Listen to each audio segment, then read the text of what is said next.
नमस्कार, S news मध्ये आपले स्वागत। सविस्तर बातम्या पाहण्यापूर्वी पाहूया ठळक घडामोडी। स्थानिक स्वराज्य संस्थांमध्ये पहिल्यांदा नगरपालिका आणि नगरपंचायतींसाठी मतसंग्राम। निवडणूक आयोगाकडून कार्यक्रम जाहीर। 2 डिसेंबरला मतदान तर 3 डिसेंबरला निकाल।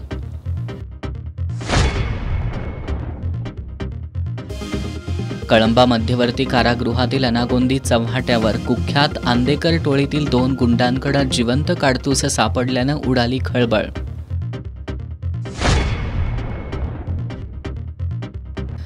केंद्र आणि राज्य सरकार हुकुमशाही पद्धतीने वागतंय, काँग्रेसचे जिल्हा प्रभारी ॲडव्होकेट रामहरी रुपनवर यांचा आरोप।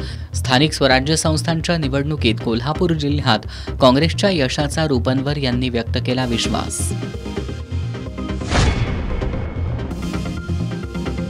कोल्हापूर महापालिकेतील प्रशासकांच्या काळात शहरासाठी तब्बल 2,500 कोटी रुपयांच्या विकास निधीची घोषणा झाली, पण हा निधी महापालिकेकडे प्रत्यक्षात आलाय का? आला असेल तर नेमका कुठं खर्च झाला? माजी नगरसेविका भारती पोवार यांचा सवाल।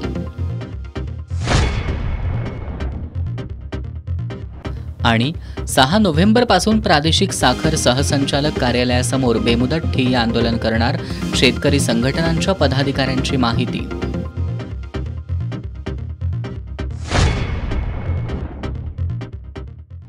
हे आहे GTPL SPN डिजिटल नेटवर्क आणि आपण पाहत आहात चॅनल एस।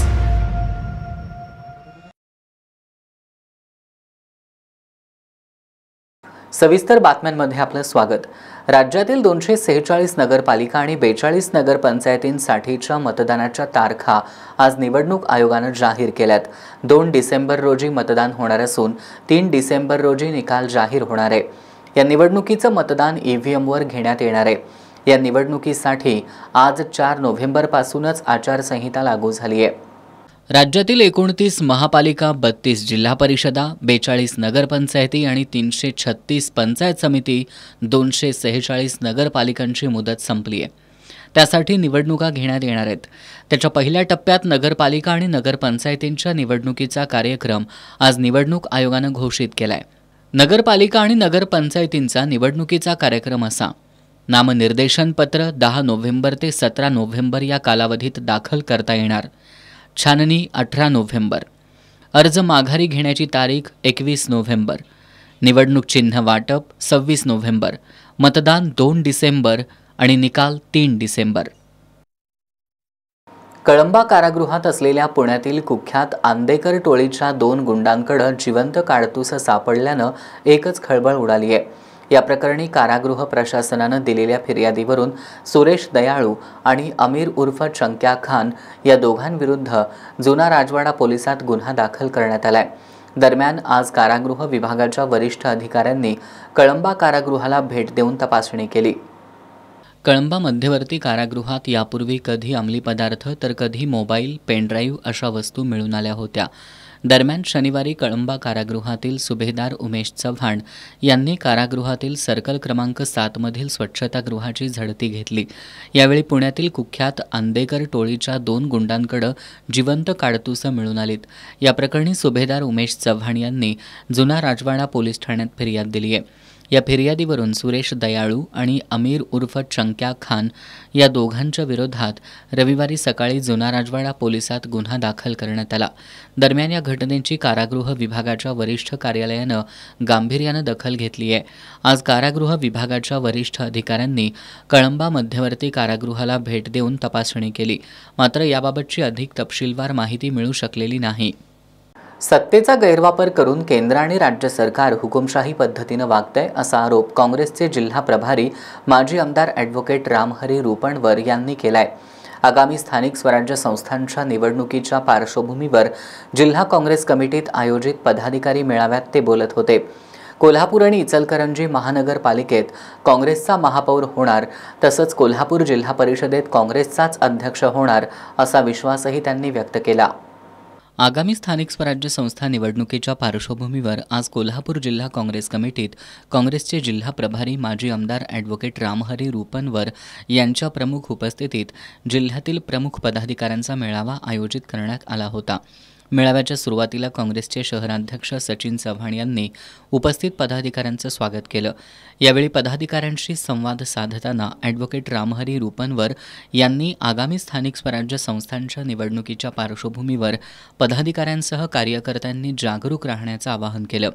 कार्यालयातून वरिष्ठांनी दिलेल्या सूचनांचं काटेकोर पालन करावं, आपापल्या भागातील मतदार याद्या तपासून त्यातील त्रुटी दुरुस्ती करून घ्याव्यात, अशा सूचना त्यांनी केल्या.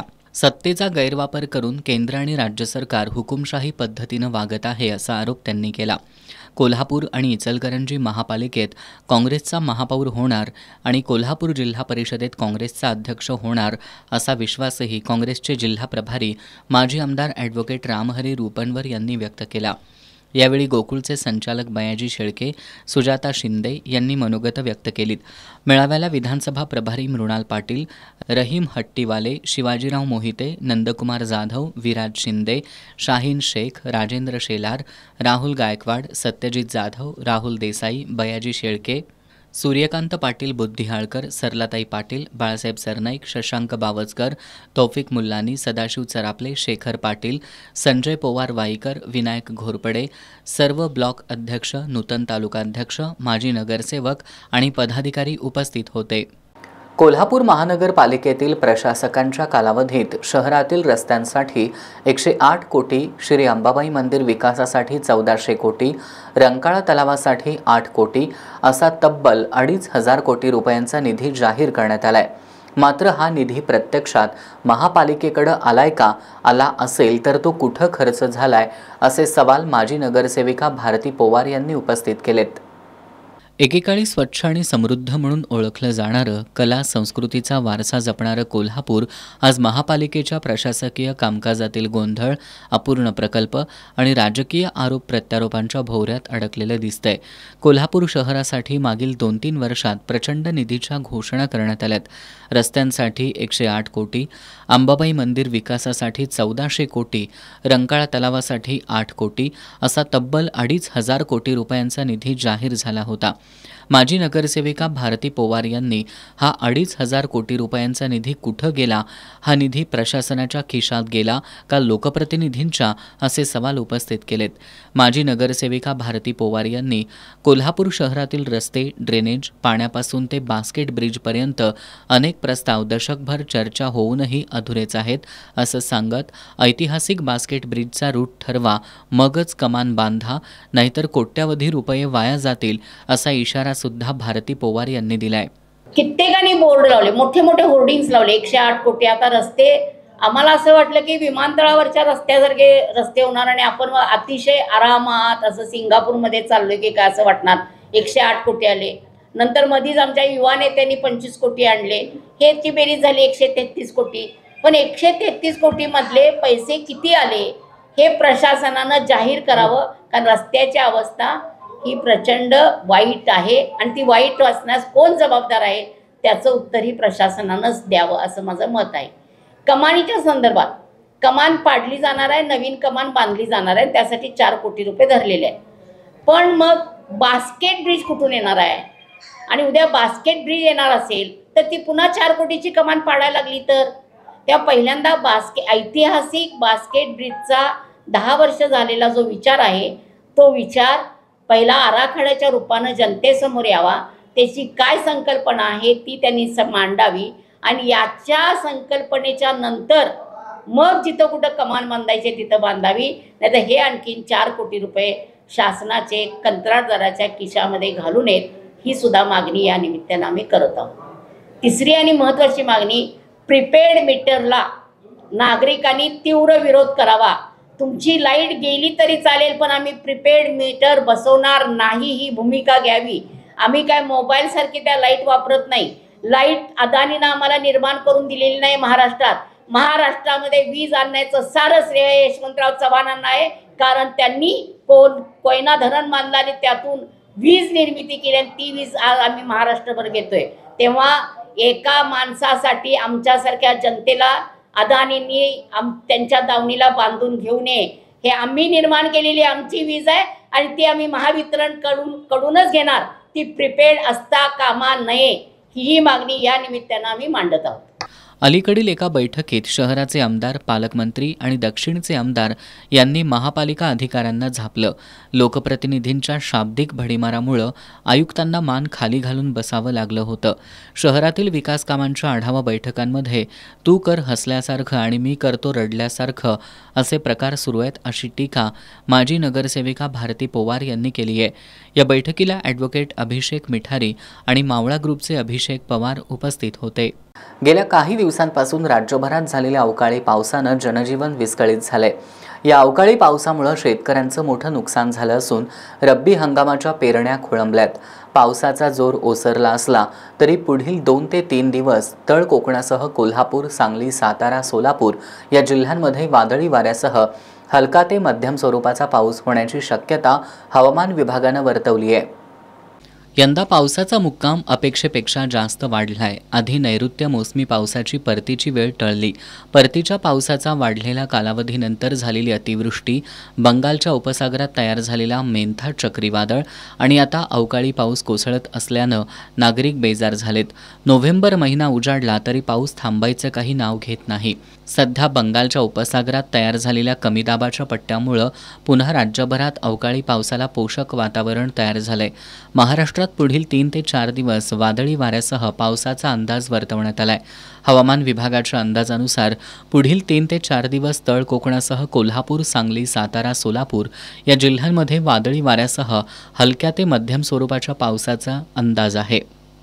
ऊस दर प्रश्नावरून स्वाभिमानी शेतकरी संघटना आक्रमक झाली आहे. आज संघटनेच्या कार्यकर्त्यांनी दालमिया कारखान्याच्या वाकरे, कळे इथल्या शेती गट कार्यालयांना टाळं ठोकलं.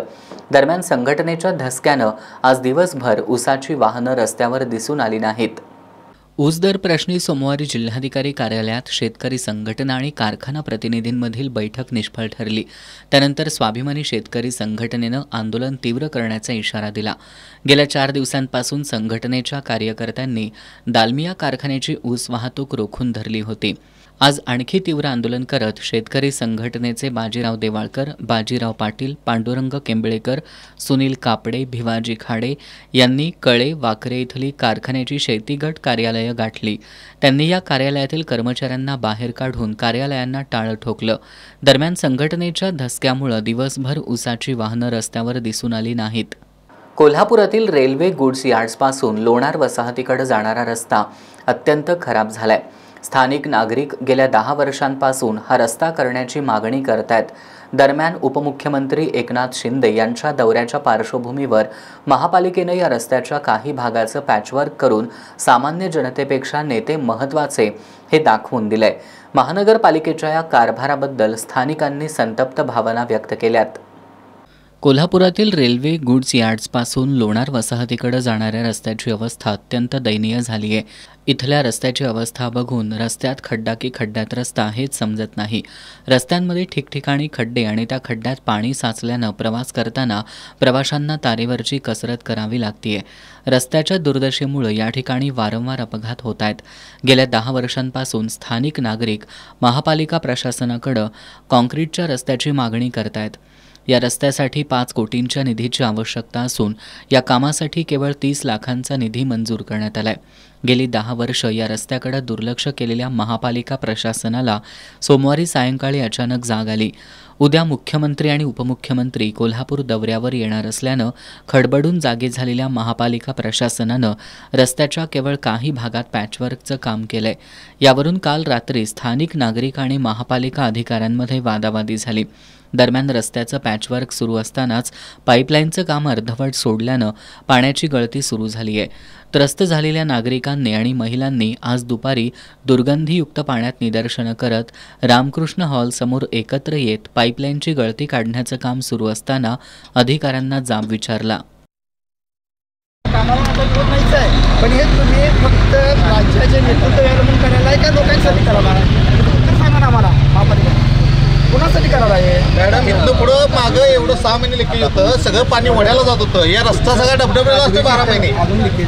हा, महानगरपालिकेचं पाणी प्यायला नाही माणसांना. पत्रकारांना माझी विनंती आहे, आमचं रेकॉर्ड करा. ऍक्च्युअली महापालिका कोणासाठी काम करते? प्यायला पाणी मिळत नाही, कारण रस्त्याला भरपूर असते पाणी. अधिकार आहे ना तेवढा झालाय. तुमच्याकडे काय फक्त हे टोल जरा दिसली म्हणून मी बघा मॅडम, तुम्हाला ही ओल एकनाथ शिंदे साहेब येता म्हणून दिसली आहे, पण ती ओल झाली 10 वर्ष आहेत, नागरिक बोंबला लागल्यात, मारा लागल्यात, तिची तुम्हाला अजिबात कदर नाही. त्या लोकांच्या समस्या तुम्ही सोडवणार नाही.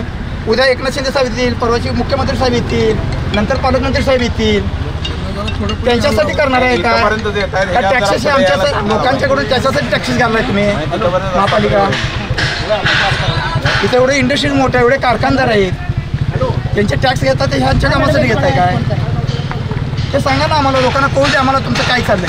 साहेब डांबरी चालली आपण काल टेस्ट काढलेली आणि इथे जराशी ओल दिसली, तसंच परत दाबून जायला नको म्हणून मी ते टेस्टिंग करायला काय तुम्ही आता डांबरीकरण कशासाठी करायला नाही आज? साहेब ते काम मी नाही करत, माझं काम कोण करणारच मी काय नवीन कनेक्शनला दाना फिरला तर आम्ही 3,500 परवानगी येतं. परवानगीला मला पैसे मागतात. पण काय म्हणायचं, आज रस्त्याचं काम करायला चांगली गोष्ट आहे, पण कशासाठी करा? उद्देश काय तुमचा ह्या भागात काम करायचा होता? आजच काम करता उद्देश काय? काल रात्रीपासून टेंडर निघाले, रात्री टेंडर झालं. महापालिका प्रशासनाला कोल्हापूरच्या जनतेपेक्षा इथं दौऱ्यावर येणाऱ्या नेते मंडळींची अधिक काळजी वाटत असल्यानं स्थानिकांनी तीव्र शब्दांमध्ये नाराजी व्यक्त केली आहे. आमच्या इथं रस्त्याची सोय नाही, गटारींची सोय नाही, कोण घाण काढा येत नाही. आमची पोरं शाळेला निघाली की बदा बदा पडत्यात. आमचा मुलगा तर गाडीनं 2दा पोराशी घेऊन पडला या. इथनं मुक्त सैनिकला शाळेला घालवायला लागते, कशाचीही सोय नाही आम्हाला. रस्ता पाण्याची सोय कुठं आहे? या लागल्या मुख्यमंत्र्यांनी जरा इथं आणायचं, इथनं आणायचं हो. आम्हाला खाली जायला वाट नाही, ठार आज मुख्यमंत्री येणार आहेत म्हणून रस्ता करायला लागल्यात. इथनं मागत कुणालाही दिसलेलं नाहीये इथं रस्ता कसा आहे, काय आहे, पाण्याची सोय नाहीये. एक दिवस आड पाणी कोल्हापुरात रोज पाणी असते. महानगरपालिकेत रोज सकाळ संध्याकाळ पाणी आहे. खरं आमच्या इकडे लोहार मळ्यात एक दिवस आड, लोणार वसाहतीत एक दिवस आड. हा का नियम म्हणतोय मी? तुम्ही व्यवस्थित सगळ्या सुविधा द्या की. आज आमच्याकडे डिलिव्हरीची पाईप टाकली आहे, त्यामुळं पूर्ण रस्त्याची दुरवस्था झालेली आहे. 2-3 वेळा आम्ही गाड्यावरून जाता येता पडलेलो आहे. वृद्धांना चालता येत नाही रस्त्यानं व्यवस्थित सरळ. रस्ता नाही त्यामुळे पाहुणं कोण येत नाहीत आमच्या घराला. पाण्याची सोय नाही जरा सुद्धा. एक 2-3 दिवसांना आड येते पाणी, ते पण खडूळ असते. स्वच्छ पाणी जरा सुद्धा येत नाही. रस्ता व्यवस्थित नाही, गटरी तर अजिबात हे नाही. त्यानं पोरं आजारी पडले, डासाचं प्रमाण भरपूर वाढलंय. अजिबात व्यवस्थित नाही. या ठिकाणी रस्ता नाही आहे. या ठिकाणी शाळेत विद्यार्थ्यांना असतील, ज्येष्ठ नागरिकांना असतील, बऱ्याच जणांना या ठिकाणी ये जा करताना फार अडचणी होतात. त्यामुळे आम्हाला या रस्त्यानं जाताना इतका प्रचंड त्रास होतो की आम्ही तावड्यातील मार्गे कोल्हापूरमध्ये जायची वेळ आज या ठिकाणी आम्हाला. कुणी नेते येणार असतील तर लगेच पॅचवर्क होते, स्वच्छता होत्या, सगळ्या गोष्टी या ताबडतोब या केल्या जातात. पण जनतेसाठी काय करता तुम्ही? याचं उत्तर प्रशासनानं आम्हाला द्यावं. तुम्ही जर बघितला तर हा जो रस्ता आता बघतोय आम्ही, गेले 10 वर्ष झालं आम्ही हे सगळं सहन करत आहे. आणि आत्ता तर ह्याची इतकी दुरावस्था झालेली आहे, ह्याचा परिणाम सर्व आमच्या व्यापाऱ्यांवर झालेला आहे. इथं हॉल व्यावसायिक आहेत, त्याचबरोबर काजवे साहेबांचं इथं फर्निचरचं दुकान आहे. अक्षरशः म्हणजे इतकी स्टँडर्ड लोक इथं येतात, पण आम्हाला तिथं लाज वाटते त्यांना इथं बोलवायची. इथंपर्यंत इतकी दुर्गंधी त्या पाण्यामुळं सुटलेली आहे. त्याचबरोबर गुडघा बुडेल इतका खड्डा तिथं झालेला आहे. आणि त्याच्यामुळं आमच्या व्यापाऱ्यांमध्ये इतकी म्हणजे अस्वस्थ आलेली आहे, धड व्यापार व्हायला तयार नाही आहे. त्याचबरोबर कस्टमर येताना आमच्याकडे म्हणते नको रे बाबा, एवढा खड्डा आहे, आम्हाला काय तुमच्याकडे यायचं नाही. हॉल धंद्यावर पण त्याचा इतका परिणाम होत आहे. जवळजवळ गेले 2-3 महिन्यामध्ये 22 ते 23 बुकिंग फक्त रस्त्यामुळं कॅन्सल झालेली आहे. आणि आम्ही फार त्रस्त आहे. प्रशासनाला आमची हात जोडून विनंती आहे की कृपया इथं लक्ष द्या, आमच्याकडे लक्ष द्या. तर आज एकनाथ शिंदे साहेब इकडे येणार आहेत, त्यांची आज इथं उद्या मेळावा आहे. तर तुम्ही एका रात्रीत कसं काय रस्ता इथं उभा केला? आणि गेले 5-7 वर्ष आम्ही सातत्यानं तुमच्या पाठीमागे लागले, त्यावेळी तुमचा रस्ता का होत नाही आहे अशी आमची सगळ्यांची मागणी आहे. कृपया करून आमच्याकडे लक्ष द्या आणि कॉन्क्रीटचा रस्ता करावा, कारण का हे यार्डचा रस्ता आहे, रेल्वे गुड्सचा रस्ता आहे, हेवी ट्रॅफिक त्याच्यावर आहे. त्याच्यामुळे कॉन्क्रीटचा रस्ता होणं फार गरजेचं आहे. हा पॅचवर्कचा रस्ता नाही आहे. आमची एवढीच विनंती आहे प्रशासनाला. इतक्या वेळेला तक्रार केल्या, एवढ्या लोकांनी तुम्हाला विनंती, आता सगळ्यांची एवढी विनंती आहे, आता गळ्यापर्यंत आलेला आहे. एवढी अवस्था बिकट आहे. आणि सगळ्यांचं जर हे होत असेल, इतका त्रास होत असेल, तर हे सामान्य जनतेचा प्रश्न कोणीतरी सोडवायला हवे ना. का फक्त तुम्ही नेते वगैरे येणार असाल तेव्हाच तुम्ही फक्त पॅचवर्क करून जाणार? कारण हा पॅचवर्क करण्यासारखा रस्ता नाही आहे. त्यामुळे एवढीच सरकारला पण आणि प्रशासनाला विनंती आहे की हा जो रस्ता आहे ना हा पूर्ण व्यवस्थित करा, एवढीच मागणी आहे. आज तुम्ही या ठिकाणी बघितलं लोणार वसाहतीकडे जाणाऱ्या रस्त्याची दुरावस्था किती बिकट झालेली आहे. आणि एका पक्षाचा राजकीय कार्यक्रम असताना एका रात्रीत या ठिकाणी रस्ता कसा काय होत आहे आणि तो फक्त या हॉलच्या समोरचाच फक्त रस्ता केला जात आहे. या बाजूला बरेच नागरिक या ठिकाणी राहायला आहेत, त्यांच्याकडे अजिबात लक्ष प्रशासनाने दिलेलं नाही. पण उपमुख्यमंत्री शिंदेसाहेब येणार म्हणून या ठिकाणी एका रात्रीत रस्ता केला जात आहे. तोच रस्ता पुढे देखील करण्यात यावा अशी माझी सगळ्या नागरिकांच्या वतीने विनंती आहे. आणि हा घाईगडबडीत केलेला रस्ता किती दिवस टिकणार हे देखील प्रशासनानं सांगावं. आणि नेते येणार म्हणून एवढे रस्ते करण्यापेक्षा नेते आहे त्या ओरिजिनल रस्त्यातून फिरू देत, म्हणजे हे कोल्हापूर आहे का खड्डेपूर आहे हे त्यांना देखील कळू दे. माझं तर विनंती आहे उपमुख्यमंत्री मुख्यमंत्र्यांना, त्यांनी जे काय रस्त्यासाठी निधी देतात वरून, पण ॲक्च्युली रस्ते होतात का याची देखील चौकशी व्हावी. आणि त्या ठिकाणी त्यांनी आहे त्या रस्त्यातून फिरावं. जो त्रास नागरिक सहन करतात तो त्यांनी देखील सहन करावा अशी माझी विनंती आहे त्यांना. महापालिकेनं उद्या कोल्हापूरच्या दौऱ्यावर येणाऱ्या उपमुख्यमंत्र्यांचा प्रवास सुखकर व्हावा म्हणून काही रस्त्यांच्या काही भागात पॅचवर्क केलं असलं तरी आता या संपूर्ण रस्त्याचं डांबरीकरण झाल्याशिवाय शांत बसणार नाही असा निर्धार स्थानिकांनी व्यक्त केलाय. इचलकरंजीतील राणीबाग परिसरातील रस्त्यावर कचरा टाकणाऱ्या व्यावसायिकांना महानगरपालिकेच्या स्वच्छता निरीक्षकांनी नोटीस बजावल्यात. या नोटीसद्वारे भविष्यात रस्त्यावर कचरा टाकल्यास दंडात्मक कारवाई करण्याचा इशारा देण्यात आलाय. इचलकरंजी शहर स्वच्छ आणि सुंदर ठेवण्यासाठी महानगरपालिकेच्या आरोग्य विभागामार्फत कचरामुक्त शहर हा उपक्रम राबवला जातोय. या पार्श्वभूमीवर वॉर्ड क्रमांक 12 मधील राणीबाग खाऊगल्ली परिसरात काही व्यावसायिकांनी मोठ्या प्रमाणात कचरा टाकल्याचं महापालिका प्रशासनाच्या निदर्शनास आलं होतं. त्यानंतर आरोग्य विभागानं कचरा टाकणाऱ्या व्यावसायिकांना नोटीस बजावल्यात. खाद्यपदार्थ विक्री दरम्यान निर्माण होणारा अनावश्यक कचरा रस्त्यावर टाकल्यानं परिसरात अस्वच्छता पसरत असून ही बाब आरोग्याच्या दृष्टीनं गंभीर असल्याचं नोटीसमध्ये नमूद करण्यात आलंय. या नोटीसद्वारे भविष्यात रस्त्यावर कचरा टाकल्याचं आढळून आलं तर कायदेशीर आणि दंडात्मक कारवाई करण्याचा इशारा देण्यात आलाय. यावेळी स्वच्छता निरीक्षक करण लाखे, वॉर्ड इन्स्पेक्टर रोहन भोसले आणि मुकादम महादेव धनवडे आदी उपस्थित होते. ज्योतिबा डोंगराकडे जाणाऱ्या रस्त्यात ठिकठिकाणी मोठमोठे खड्डे पडलेत. या रस्त्यावरून वाहन चालवताना चालकांना मोठी कसरत करावी लागतेय. स्थानिकांसह भाविकांमधून या रस्त्याची लवकरात लवकर दुरुस्ती करावी अशी मागणी होतीये. श्री क्षेत्र ज्योतिबा डोंगरावर संपूर्ण महाराष्ट्राबरोबर कर्नाटक, गोवा, आंध्र प्रदेश या राज्यांमधून भाविक येत असतात. ज्योतिबा डोंगराकडे जाणाऱ्या प्रमुख मार्गांवर वाहनांची मोठी वर्दळ असते. मात्र यंदाच्या पावसाळ्यात या रस्त्याची पूर्ण चाळण झाली आहे. ठिकठिकाणी मोठमोठे खड्डे पडून रस्त्यांची दयनीय अवस्था झाली आहे. रात्री अपरात्री खड्डे चुकवण्याच्या नादात वाहनांना अपघात होत आहेत. लोकांचे जीव गेल्यानंतरच हे खड्डे बुजवणार का असा संतप्त सवाल भाविकांमधून उपस्थित होतोय. सार्वजनिक बांधकाम विभागानं या रस्त्यांची तातडीनं दुरुस्ती करावी अशी मागणी स्थानिकांसह भाविकांमधून होतीये. करवीर तालुक्यातील कुडीत्री इथल्या कुंभी कासारी सहकारी साखर कारखाना यंदाच्या हंगामातील ऊसाला पहिली उचल प्रति टन 3500 रुपये देणार आहे. कारखान्याच्या 63व्या गळीत हंगामाच्या शुभारंभ प्रसंगी अध्यक्ष आमदार चंद्रदीप नरके यांनी ही घोषणा केली. कुंभी कासारी साखर कारखान्याच्या 63व्या गळीत हंगामाचा शुभारंभ कारखान्याचे अध्यक्ष आमदार चंद्रदीप नरके, उपाध्यक्ष राहुल खाडे आणि सर्व संचालकांच्या हस्ते करण्यात आला. यावेळी बोलताना आमदार नरके यांनी यंदाच्या हंगामातील ऊसासाठी प्रति टन पहिली उचल 3500 रुपये देणार असल्याचं सांगितलं. यंदा गाळपाचं 7 लाख टनाचं उद्दिष्ट असून हे उद्दिष्ट पूर्ण करण्यासाठी सभासदांनी संपूर्ण ऊस पाठवून सहकार्य करण्याचं आवाहन आमदार नरके यांनी केलं. यावेळी कार्यकारी संचालक धीरजकुमार माने यांच्यासह सभासद, बिगर सभासद, अधिकारी, कामगार प्रतिनिधी, कर्मचारी, ऊस तोडणी वाहतूक यंत्रणा, संस्थांचे पदाधिकारी, सदस्य उपस्थित होते. सांस्कृतिक कार्य संचालनालयाच्या वतीनं भारतीय संविधानाच्या अमृत महोत्सवी वर्षानिमित्त कोल्हापुरात संविधानावर आधारित महानाट्याचं आयोजन करण्यात आलं होतं. यावेळी 25 कलाकारांनी पोवाडा, गोंधळ, नाटक आणि संवाद याद्वारे संविधानाला मानवंदना दिली. सांस्कृतिक कार्य संचालनालयाच्या वतीनं कोल्हापुरातील गोविंदराव टेंबे रंगमंदिरात इप्सित एंटरटेनमेंट निर्मित जागर संविधानाचा हा कार्यक्रम आयोजित करण्यात आलाय.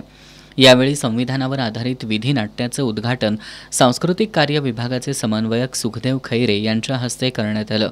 यावेळी लेखक किशोर माणकापुरे, शिवशाहीर राजू राऊत, कोल्हापूर जिल्हा बार असोसिएशनचे अध्यक्ष ॲडव्होकेट व्ही.आर. राजपूत, मिलिंद आष्टेकर यांची प्रमुख उपस्थिती होती।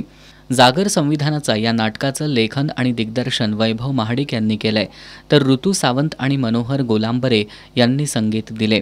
या नाटकातून संविधानाचं महत्त्व अधोरेखित करण्यात आलंय। यावेळी एकूण 25 कलाकारांनी पारंपरिक वाद्यांच्या गजरात सादरीकरण करत मनं जिंकली। या कार्यक्रमाला सांस्कृतिक कार्य विभागाचे प्रोग्राम अधिकारी सुखदेव खैरे, अविनाश थोरात, किरण नेवाळकर, श्रुती गिरम, तुषार जाधव, विशाल राऊत, शिवाजी रेडेकर, लवेश सावंत आदी उपस्थित होते। त्रिपुरारी पौर्णिमेनिमित्त होणाऱ्या दीपोत्सवाची सध्या कोल्हापूर शहरात ठिकठिकाणी लगबग सुरू आहे। पंचगंगा नदीवरील राजाराम बंधारा, जुना बुधवारपेठ परिसरातील पंचगंगा नदी घाट परिसरात दीपोत्सव मोठ्या उत्साहात साजरा केला जात असतो। सध्या युद्धपातळीवर त्याची तयारी सुरू आहे। कार्तिक पौर्णिमा किंवा त्रिपुरारी पौर्णिमेनिमित्त ठिकठिकाणी दीपोत्सवाचं आयोजन केलं जातं। उद्या 5 नोव्हेंबरला त्रिपुरारी पौर्णिमा असून कोल्हापुरात ठिकठिकाणी दीपोत्सवाचं आयोजन करण्यात आलंय। करवीर निवासिनी अंबाबाई मंदिरातही दीपोत्सव साजरा होणार आहे। राजाराम बंधारा या ठिकाणी 5 नोव्हेंबरला संध्याकाळी डी.वाय. पाटील ग्रुपच्या वतीनं दीपोत्सवाचा कार्यक्रम आयोजित करण्यात आला आहे। या कार्यक्रमासाठी प्रमुख अतिथी म्हणून मराठी अभिनेत्री मृण्मयी देशपांडे उपस्थित राहणार आहेत। तसंच विधान परिषदेतील काँग्रेसचे गटनेते आमदार सतेज पाटील, माजी आमदार ऋतुराज पाटील यांचीही या कार्यक्रमासाठी उपस्थिती असणार आहे।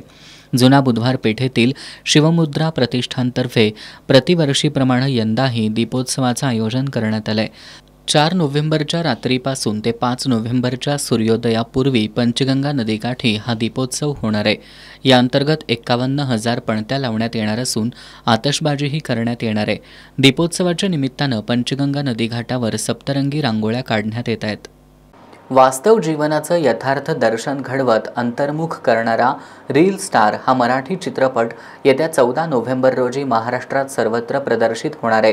ट्रेलर प्रदर्शित झाल्यापासून या चित्रपटाबाबतचं कुतूहल अधिकच वाढलंय। चित्रपटाचे क्रिएटिव्ह निर्माते महेंद्र पाटील यांनी कोल्हापुरात माध्यमांशी संवाद साधताना चित्रपट रसिकांनी हा चित्रपट जरूर पाहावा असं आवाहन केलंय। रील स्टार हा मराठी चित्रपट 14 नोव्हेंबरला संपूर्ण महाराष्ट्रात प्रदर्शित होणार आहे। सशक्त कथानक, कसदार अभिनय, नेत्रसुखद सादरीकरण, प्रयोगशील दिग्दर्शन, सुमधुर गीत संगीत अशा विविध वैशिष्ट्यांनी नटलेला रील स्टार हा चित्रपट प्रेक्षकांचं परिपूर्ण मनोरंजन करण्यासाठी सज्ज झालाय। या रील स्टार चित्रपटात भानुदास नावाच्या एका विक्रेत्याची आणि त्याच्या कुटुंबाची कथा आहे। यात भानुदासच्या स्वप्नपूर्तीचा अनोखा प्रवास असून स्वप्नांना गवसणी घालताना त्यानं दिलेला लढा पाहण्याजोगा आहे। भारतातील काही सर्वोत्तम चित्रपटांची निर्मिती करणाऱ्या मल्याळम चित्रपट उद्योगातील तंत्रज्ञांची निर्मिती असलेला हा पहिला मराठी चित्रपट आहे। जोस अब्राहम, मोनिका आणि निशिल कंबाती यांनी J5 एंटरटेनमेंट, फिनिक्स ग्रुप आणि इनिशिएटिव्ह फिल्म्स यांच्या बॅनरखाली रील स्टार चित्रपटाची निर्मिती केली आहे। या चित्रपटाचे दिग्दर्शक सिम्मी आणि रॉबिन यांनी रील स्टारचं दिग्दर्शन केलंय। या चित्रपटात वेगवेगळ्या प्रसंगांना अनुसरून एकूण 5 गाणी आहेत। दृश्यम फेम संगीतकार विनू थॉमस यांनी या चित्रपटातील 4 गीतांना संगीत साथ चढवलाय। या चित्रपटामध्ये भूषण मंजुळे, उर्मिला जगताप, प्रसाद ओक, मिलिंद शिंदे, कैलास वाघमारे, रुचिरा जाधव, स्वप्नील राजशेखर, शुभांगी लाटकर, विजय पाटकर, अनंत महादेवनसह अन्य कलाकारांनी भूमिका साकारल्यात। भूषण मंजुळे यानं यामध्ये भानुदासची मध्यवर्ती भूमिका केली आहे, तर त्याची पत्नी अनिताची भूमिका उर्मिला जगताप यांनी, तर सत्याचा शोध घेणाऱ्या पत्रकाराची भूमिका प्रसाद ओक यांनी पार पाडली आहे। वेगळ्या पद्धतीचा संदेश देणारा आणि शेवटपर्यंत कुतूहल निर्माण करणारा रील स्टार हा चित्रपट सर्वांनी आवर्जून पाहावा असं आवाहन क्रिएटिव्ह प्रोड्युसर महेंद्र पाटील यांनी पत्रकार बैठकीत केलंय। या पत्रकार बैठकीत भूषण मंजुळे, उर्मिला जगताप आणि खलनायकाची भूमिका साकारणारे मिलिंद शिंदे यांनी आपापल्या भूमिकांविषयी माहिती देत चित्रपट रसिकांनी जवळच्या चित्रपटगृहात जाऊन हा चित्रपट पाहावा असं आवाहन केलंय। कोल्हापूर जिल्हा शिवभोजन केंद्रचालक संघटनेच्या वतीनं थकीत अनुदानाच्या मागणीसाठी आज मंगळवारी जिल्हाधिकारी कार्यालयासमोर निदर्शनं करण्यात आली। शिवभोजन केंद्र चालकांना गेल्या काही महिन्यांपासून शासनाकडून अनुदान मिळालेले नाही, त्यामुळे केंद्र चालक आर्थिक अडचणीत आलेत। राज्य सरकारच्या शिवभोजन थाळी या योजनेचा लाभ राज्यातील सुमारे 2 लाख गोरगरीब लोक घेत आहेत। मात्र शिवभोजन केंद्र चालकांना गेल्या 6 महिन्यांपासून अनुदान मिळालेलं नाही। संबंधित खात्याच्या मंत्र्यांनी शिवभोजन थाळीच्या अनुदानाबाबत तरतूद करून तशी घोषणा मंत्रिमंडळ बैठकीत केली होती। मात्र अद्यापही अनुदान मिळालं नसल्यानं केंद्र चालक आर्थिक अडचणीत आलेत। त्यामुळे कोल्हापूर जिल्हा शिवभोजन केंद्र चालक संघटनेच्या वतीनं थकीत अनुदानाच्या मागणीसाठी आज जिल्हाधिकारी कार्यालयासमोर निदर्शनं करत सरकारचं लक्ष वेधण्यात आलं। आंदोलनात किशोर आयरेकर, अमित सोलापुरे, शीतल तिवडे, आसिफ कोठीवाले, उमेश पोर्लेकर यांच्यासह शिवभोजन केंद्र चालक सहभागी झाले होते। काँग्रेस पक्ष संपलेला नाही, तो पुन्हा उभारणीच्या मार्गावर आहे। 60 वर्ष देशावर राज्य करणारा हा पक्ष लोकांच्या मनातून कधीच गेलेला नाही। काही अडचणींमुळे काही जण दूर गेले असले तरी पक्षाचं अस्तित्व अढळ आहे, असं प्रतिपादन गोकुळचे संचालक बाबासाहेब चौगले यांनी केलं। त्यांनी करवीर विधानसभा मतदारसंघातील काँग्रेस पुन्हा बळकट होणार असल्याचा विश्वास सुद्धा व्यक्त केला। करवीर तालुक्यातील सावर्डे दुमाला इथं आयोजित करण्यात आलेल्या काँग्रेस पक्षाच्या आढावा बैठकीत ते बोलत होते। करवीर तालुक्यातील सावर्डे दुमाला इथं काँग्रेस पक्षाच्या वतीनं सडोली खालसा जिल्हा परिषद मतदारसंघाची आढावा बैठक घेण्यात आली। शिवाजी भोसले हे या बैठकीच्या अध्यक्षस्थानी होते। यावेळी परिसरातील काँग्रेस कार्यकर्त्यांनी मोठ्या संख्येनं उपस्थिती लावून उत्साह दाखवला। या बैठकीला असलेली काँग्रेस कार्यकर्त्यांची उपस्थिती पक्षाच्या पदाधिकाऱ्यांचा उत्साह वाढवणारी होती। या बैठकीत बोलताना गोकुळचे संचालक बाबासाहेब चौगले यांनी 60 वर्षांहून अधिक काळ देशावर राज्य करणारा काँग्रेस पक्ष लोकांच्या मनातून कधीच गेलेला नाही। पक्ष संपलेला नाही, तो पुन्हा उभारणीच्या मार्गावर आहे। अशा शब्दात कोणी पक्ष सोडून गेलं म्हणून कार्यकर्त्यांनी हताश होऊ नये असं आवाहन केलं। दिवंगत आमदार PN पाटील यांनी आयुष्यभर काँग्रेस पक्षाशी निष्ठा राखली। त्यांच्या कार्यपद्धतीमुळे करवीर मतदारसंघात काँग्रेसच्या विचारांचे कट्टर कार्यकर्ते निर्माण झालेत। काही अडचणींमुळे काही जण पक्षापासून दूर गेले असले तरी पक्षाचं अस्तित्व अढळ आहे।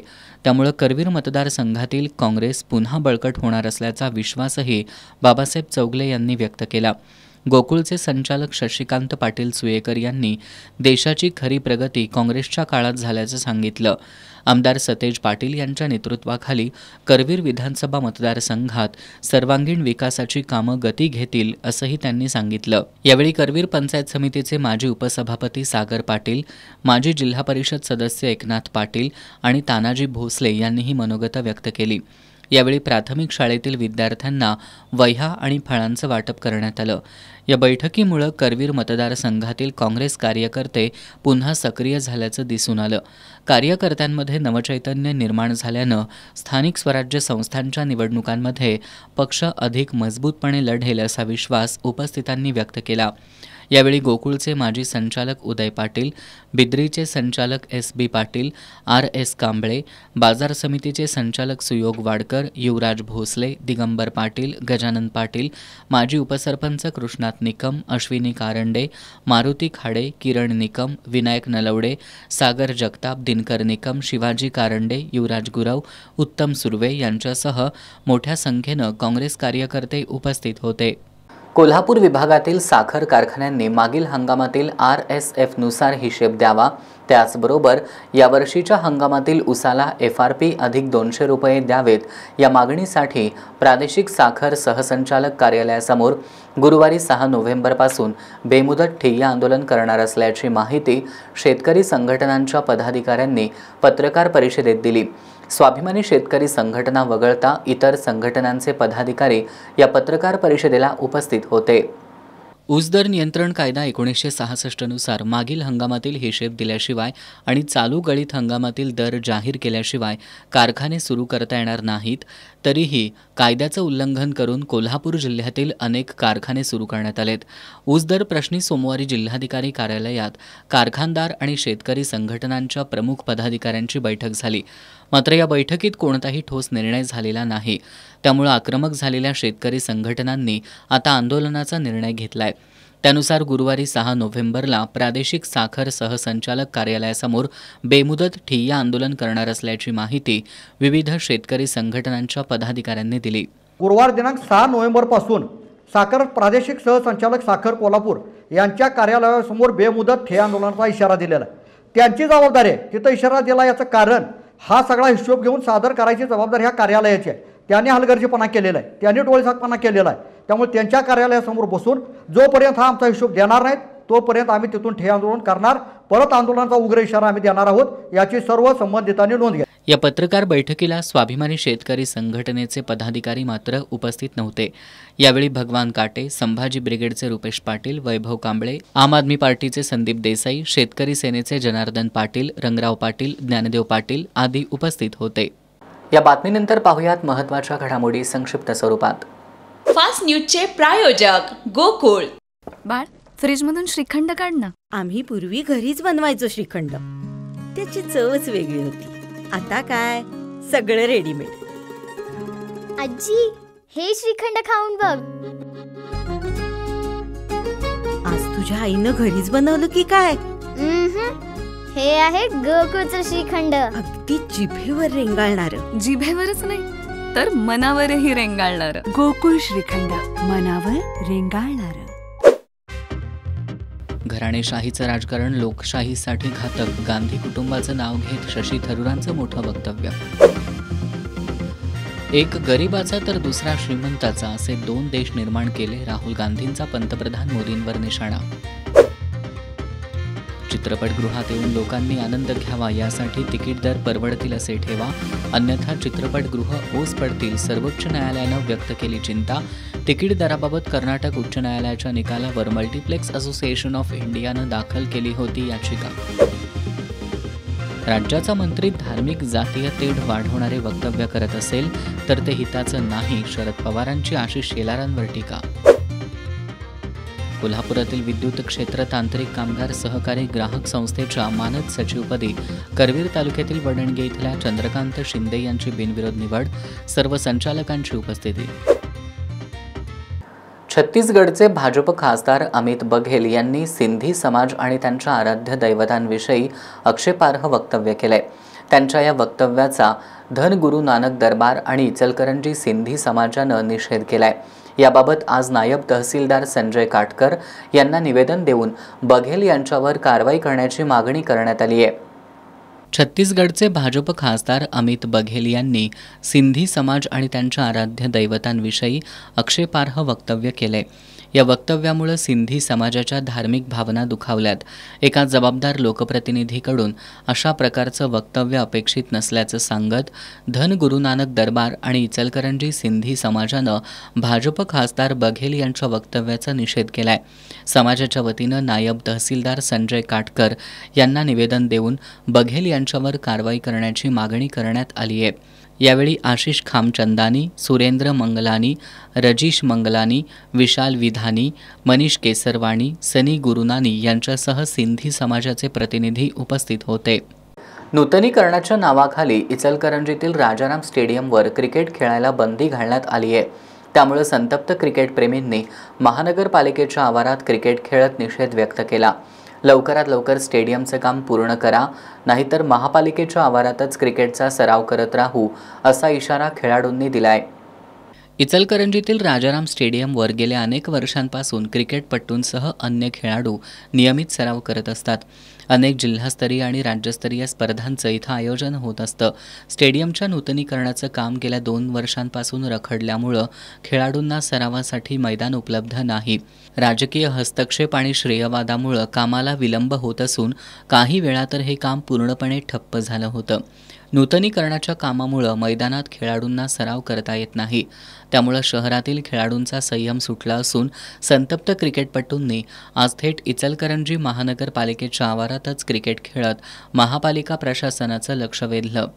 ग्राउंड बंद आहे। या बंद ग्राउंड असल्यामुळं खेळणाऱ्या इचलकरंजीमध्ये जवळजवळ 30 वर्ष 1990ला हे राजाराम स्टेडियम बांधलं गेलेलं आहे। हिरवळी सकट असं हिरवळ केली राजाराम धारवाड तत्कालीन नगराध्यक्ष राजाराम धारवाड यांनी केलेलं होतं। त्या टायमापासून आतापर्यंत किती मोठमोठी रणजी ट्रॉफी झाली, महाराष्ट्र आणि हिमाचल प्रदेश रणजी ट्रॉफी 2003ला झाली. त्यापासून जी दुर्गती लागलेली आहे या मैदानाला, हे महानगरपालिका झाल्यापासून या राजाराम स्टेडियमला दुर्गती लागलेली आहे. एवढी खेळाडू आपल्या गावातनं तयार होत असताना काय या 2 वर्षात काय कुठलीही प्रॅक्टिस न करता आमचे खेळाडू त्यापासून वंचित राहायला लागले आहेत. एवढं मोठं ग्राउंड असून चांगलं असून पळणारी फिरणारी यांची एवढी अडचण आहे तरीसुद्धा आम्ही ते सहन करत आलोय. प्रशासन लक्ष देत नाही. आमची मागणी आहे की मैदान लवकर चालू करावं काय आणि खेळाडूला ते खेळासाठी उपयुक्त करून मिळावं. यावेळी खेळाडूंनी जोरदार घोषणा देत लवकरात लवकर राजाराम स्टेडियमचे काम पूर्ण करण्याची मागणी केली. यावेळी क्रिकेटपटूंनी जर स्टेडियमच्या कामाला गती देऊन ते खेळासाठी खुलं केलं नाही तर महानगरपालिकेच्या आवारातच दररोज क्रिकेटचा सराव करू असा इशारा दिलाय. शेवटी पुन्हा एक नजर आजच्या ठळक घडामोडींवर. स्थानिक स्वराज्य संस्थांमध्ये पहिल्यांदा नगरपालिका आणि नगरपंचायतींसाठी मतसंग्राम. निवडणूक आयोगाकडून कार्यक्रम जाहीर. 2 डिसेंबरला मतदान तर 3 डिसेंबरला निकाल.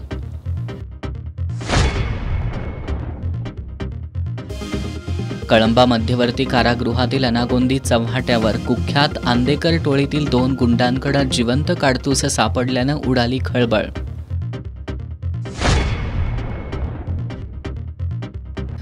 केंद्र आणि राज्य सरकार हुकुमशाही पद्धतीनं वागतंय. काँग्रेसचे जिल्हा प्रभारी ॲडव्होकेट रामहरी रुपणवर यांचा आरोप. स्थानिक स्वराज्य संस्थांच्या निवडणुकीत कोल्हापूर जिल्ह्यात काँग्रेसच्या यशाचा रुपणवर यांनी व्यक्त केला विश्वास.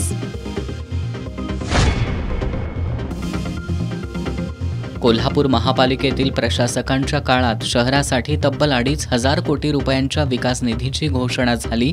पण हा निधी महापालिकेकडे प्रत्यक्षात आलाय का? आला असेल तर नेमका कुठं खर्च झाला? माजी नगरसेविका भारती पोवार यांचा सवाल.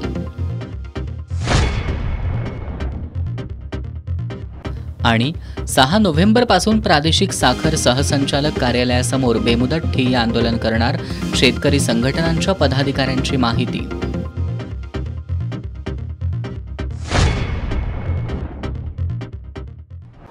बातम्यांच्या ताज्या अपडेट्ससाठी एस न्यूज कोल्हापूर हे आमचं फेसबुक पेज लाईक करा. त्याचबरोबर टेलिग्रामवर एस न्यूज कोल्हापूर सबस्क्राईब करा. याबरोबरच आजचं बातमीपत्र संपलं. नमस्कार.